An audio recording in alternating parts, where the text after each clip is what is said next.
Good morning. I'm Heather Thompson, and I'm sitting here in One Button Studio in Deal Hall, the Biomedical Library, which is a site for recording video many of you have used to record standard lectures into online learning modules over the past few years. I'm recording a video to send to all of you hematology faculty to describe and deliver some information about innovations coming for the course in fall of 2019. First of all, I've been a course director for hematology and GI for the last 5 years, since 2013, and it's been an extremely rewarding and enjoyable part of my job. So I just want to thank all of you who put in so much time and effort into your lectures, into your learning presentations, small group facilitators, and so on. So a big thank you to the HOT faculty. The course has been a real pleasure to be involved in. First, I want to highlight something. I know that you in the Division of Hematology, Oncology, and Transplantation are very evidence-based in terms of what you recommend to your patients. I'd like to propose that we should look at the best evidence for what we do in clinical teaching as well.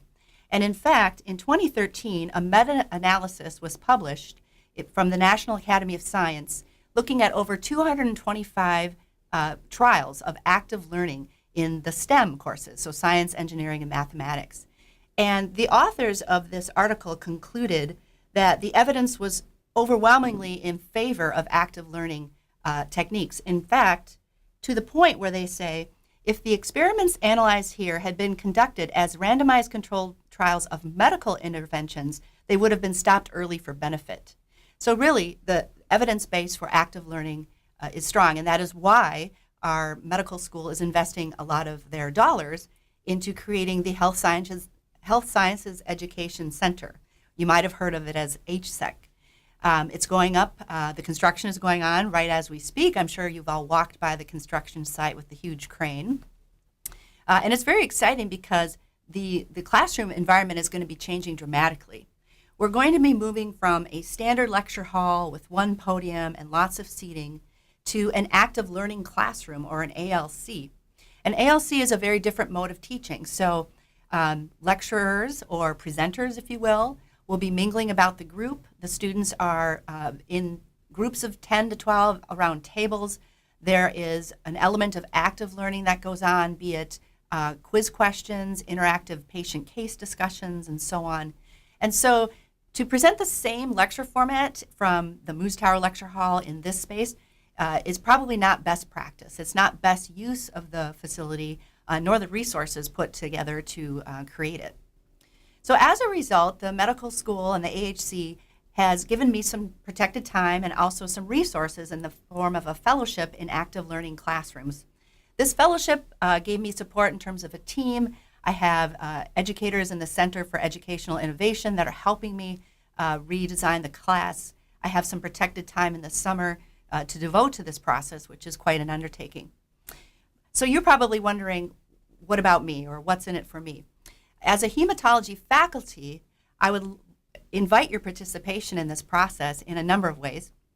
First of all, the lecture format's going to be changing to each lecture, which is typically 50 minutes in the large group lecture hall. That will be condensed down to about 20 minutes, and it will be presented alternating with patient cases in one big classroom experience, so one large learning experience. The lecture, I realize right now you're saying, well, how can I possibly present 50 minutes worth of content into 20 minutes of slides? Well, it's not exactly that type of equation. So in the active learning environment, we will prepare the active learning cases for you. So that means that in your slides, you can eliminate things like patient case as a learning topic, or as an opening or closing of your lecture. The 20 minutes will also be we will be facilitating this, and we'll be helping you. How can we help you? Well, we're designing a template, which is sort of a standard approach to each topic, whether it's anemia or hemolytic anemia or sickle cell and so on, where it will be a standard format, including epidemiology, what patients get this disease, pathophysiology, why does this disease occur, and some about diagnosis and a little bit about treatment as well. So with a standard sort of format, you'll be able to more easily move through your content and fit it into that 20 minutes of lecture. In addition, we'll be asking everyone to record their lectures. And this One Button Studio is a very highly reliable resource, produces a high quality video with good audio, and is very easy to use. I know a number of you have already recorded your lectures in One Button Studio previously. So I can sense that some of you may say, but I don't want to record my lecture. I want to interact with the students. I want to go to the lecture hall and be able to discuss with them. Absolutely. This is where we want both and. We would love you to record your lecture ahead of time as a resource.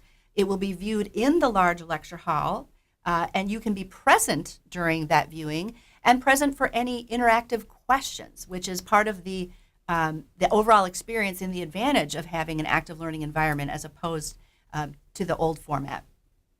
So we encourage you to come to the lecture hall during your scheduled time. However, I recognize everyone is busy. You have research, you have clinical patient care responsibilities.